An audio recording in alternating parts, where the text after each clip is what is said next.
కానీ, బీజేపీలో ఉన్న మోడీ గారు కానీ, నడ్డా గారు కానీ, అమిత్ షా గారు కానీ హిందూ దేశం, హిందూ బీజేపీ బీజేపీ బీజేపీ హోంమోర్చా అని చెప్పి చెప్పుకునేటటువంటి మీరు మీ అధికారంలో ఉన్నటువంటి సామంతుడిగా ఉన్నటువంటి ఇదే క్రిస్టియన్ జగన్మోహన్ ని ఎందుకు నివారించలేకపోయారు? స్ట్రైట్ టు సూటి ప్రశ్న. మీకు తెలియదా? మీ కమిటీ సభ్యులు, మీ సభ్యులు ఆ కమిటీలో లేరా? మీకు తెలియదా ఒక క్రిస్టియన్ అని కరుణాకర్ రెడ్డి? మీకు తెలియదా సుబ్బారెడ్డి మాట్లాడిన మాటలు? ఇన్ని అవకతవకలు జరుగుతున్నప్పటికీ కూడా అక్కడ పవన్ కళ్యాణ్ గారు వచ్చి మాట్లాడిన తర్వాత ఈ దేశమే కదండి, పక్కన ఉన్నటువంటి హిందూ దేశాల్లో ఉన్నటువంటి ఈ కలియుగ ప్రత్యక్ష దైవం శ్రీ తిరుమల తిరుపతి వెంకటేశ్వరుడు, ఆయనకి లేదండి హిందుత్వం అనేది. ముందు ఒక మైనార్టీ బీడీ నాచారం చేసుకున్నాడండి. అంత సమకాలికుడుగా మా ఆది దేవతలైనటువంటి కలియుగ ప్రత్యక్ష దైవం వెంకటేశ్వర స్వామి విషయంలో మీరు మాట్లాడుతున్నారంటే ఎంత బుద్ధి లేని వాగడండి ఈడు. వీడెవడో ఈడు. వీడి మూలంగా మొన్న మా ఎన్నికల్లో ఇదే మెగా ఫ్యామిలీ, ఇదే పవన్ కళ్యాణ్, వీళ్ళందరూ ఎంత అవమానపడ్డారండి. అందరూ కలిసి వీడికి యాంటీ చేశారా లేదా? ఒక మెగా ఫ్యామిలీ తప్పనిసి స్వల్ప ఓట్లతో నువ్వు ఓడిపోయావు. నిన్ను తీసుకొచ్చుకుని కులాలకు అతీతంగా, పార్టీలకు అతీతంగా నెత్తిని పెట్టుకుని ఈ తెలుగు సినీ ఇండస్ట్రీలో అనేక అగ్ర కులాలు చేత ఏలపడుతున్నటువంటి దాంట్లో నువ్వెవరో నీకు తెలుసు. నిన్ను తీసుకొచ్చి పెట్టి నిన్ను ఈ గెలుపులో పాటుపడినటువంటి ఈ పవన్ కళ్యాణ్ అంట నువ్వు మాట్లాడేది బుద్ధుందంట. పైగా మళ్ళీ అంటే ఇంకా కంటిన్యూ చేస్తున్నారు ఇప్పటికీ కూడా. బుద్ధుందా? బుద్ధుందండి మీకు? ఏం తప్పు చేశాడు? ఒక సినిమా యాక్టర్ కృష్ణ లాగానో, ఒక సావిత్రి లాగానో, లేకపోతే ఇంకో లాగానో ఉన్న ఆస్తులన్నీ కూడా పేద ప్రజల కోసం, భార్య పిల్లలకు కూడా లేకుండా తీసుకొచ్చి ఖర్చు పెట్టి ఈ పవన్ కళ్యాణ్ అనేవాడు నాకు నలుగురితో కలిసి ఉండడం నాకు కావాలి, వాళ్ళ కష్టాలు నేను తీర్చాలని ఒక కౌలు రైతులా, ఒక కిడ్నీ రోగులుగా, ఒక ఉంటోడా, ఇంకో ఉద్రాగ రోగులుగా ఎవరన్నా వెళ్ళి సమస్య అనేది చెబితే చాలండి. నా అంటూ లేకోకుండా అప్పులు చేసి పెట్టేటటువంటి రాజకీయ నాయకులను ఒక్కడ చూపిండి మీరు. పాతకాలంలో చూసాం మనం, పాతకాలంలో చూసాం మనం. ఇప్పుడు అక్కడ గుమ్మడి నర్సయ్య గారు అంటాను, మన పుచ్చలపల్లి సుందరయ్య గారు అంటాను, అట్లాగే మోటూరు అక్కడ మన కొడాల దగ్గర ఒక ఇది పాటూరు రామయ్య గారు లాంటాను, ఒక మండల వెంకటకృష్ణారావు లాంటాను. అట్లాగే మాకు ఇంకో ఆయన ఉన్నాడండి, మాకు అవనిగడ్డలో ఆయన పేరు ఏదో ఉంది, ఎమ్మెల్యే గారు ఎంపీ గారు కూడా చేశారండి, కూడా ఆయన పేరు గుర్తారు. ఇట్లా కొద్దిమంది మిగిలారు, ఇంకా వాళ్ళు కూడా అయిపోయారు. మాకు విజయవాడలో కూడా నాగరవల్లి లాంటి వాళ్ళు నిజాయితీ పనులు ఇప్పటికీ ప్రియాస్ కోట రైలు స్టేషన్ వెళ్ళేవాడు చచ్చిపోయే వరకు కూడా ఇంత నిజాయితీగా పవన్ కళ్యాణ్ ఉండి, పవన్ కళ్యాణ్ ఇవాళ హిందువులకి ఆదర్శ దైవంగా మారాడండి. ఈ మాటలు పవన్ కళ్యాణ్ మీరు మాట్లాడతాం కాదండి, మీరు పవన్ కళ్యాణ్కి ఏ కౌంటర్ ఇచ్చినప్పటికీ కూడా అది కలియుగ ప్రత్యక్ష దైవం శ్రీ వెంకటేశ్వర స్వామికే చెందుద్ది. ఆయనే ఆ పలుకులు పలికిచ్చాడు, ఆయన చేత సంప్రోక్షం చేయించుకున్నాడు. ఏ కార్యక్రమం అన్నా, ఏ పూజ అయినా, ఏదైనా జరగాలి అంటే చీమాకి చివుడాకి లేదే చీమైనా పుట్టదు.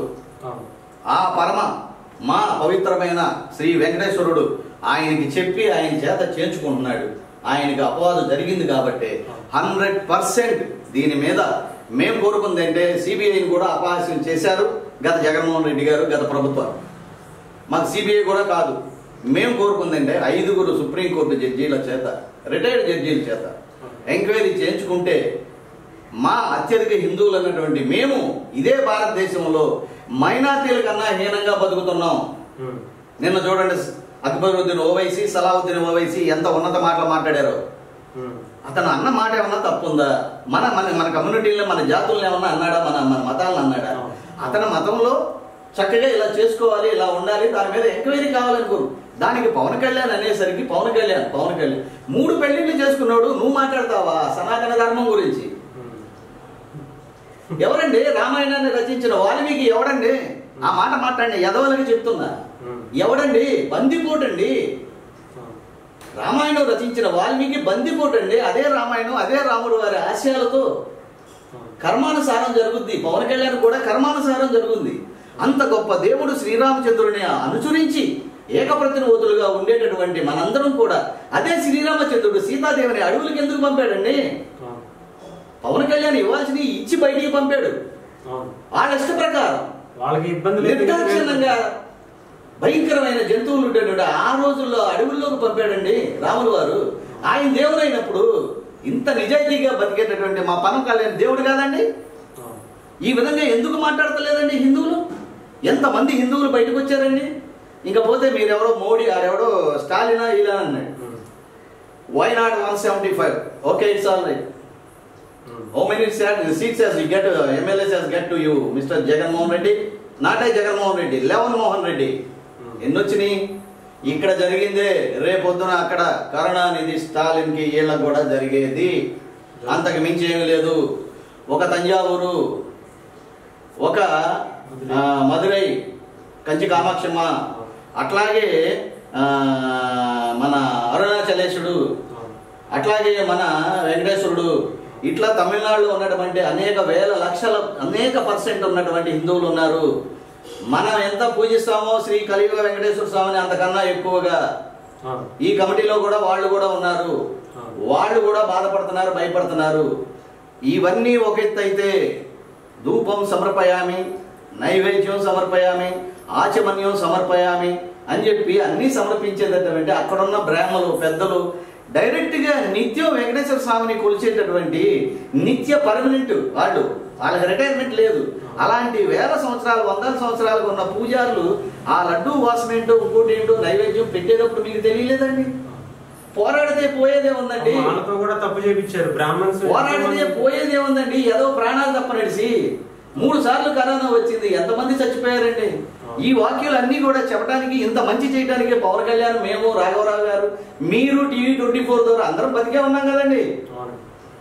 మంచి చేద్దాం, మంచిగా ఉందాం, మా ధర్మాన్ని మేము కాపాడుకుంటాం, సనాతన ధర్మాన్ని కాపాడుకుంటాం, మా పవన్ కళ్యాణ్ గారు తీసుకునే నిర్ణయాలు గౌరవించుకుంటాం.